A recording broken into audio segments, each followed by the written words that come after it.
Þau gleðilegu tíðindi áttu sér stað núna í haust að fyrstu nýrnaígræðslur frá látnum gjöfum á Íslandi og frá Íslendingum áttu sér stað.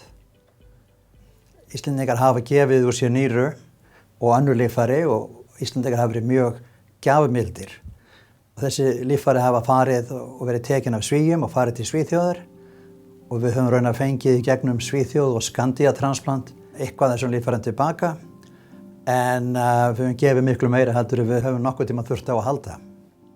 Núna var það þannig að Svíarnir komu og tóku þessi líffæri en þeir skildu eftir nýru þannig að við gátum grætt þau í Íslendinga. Áður fyrir þá var það þannig að þeir tóku líffærin og fóru með þau til Svíþjóðar, hringdu síðan til Íslands og segið heyrðu sendið Íslendingin út. Og þetta náttúrulega miklu dýrara að gera þetta þannig.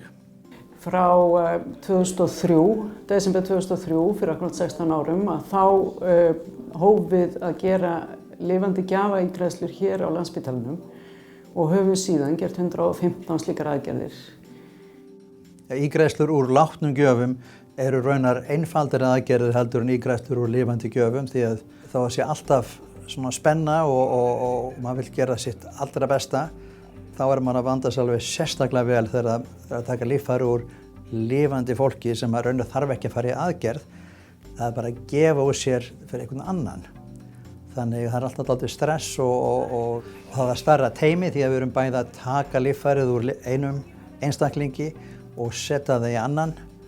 Þannig að það þarf stærra teymi og 2 skurðstofur.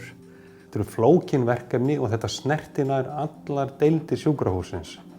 Og það að við skulum geta gert þetta í ekki stærra landi, ekki stærri umgjörð en raun ber vitni á öruggan máta eru stórkostleg tíðindi og við getum öll verið mjög stolt af þessu. Hér á Íslandi þurfa svona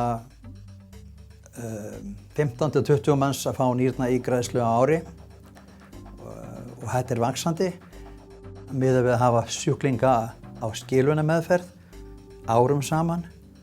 Þá eru nýrnaígræðslur miklu ódýrari ef við til lengri tími litið og það svona sem kallar break-even point á ensku svona eftir ár eða svo, rúmt ár.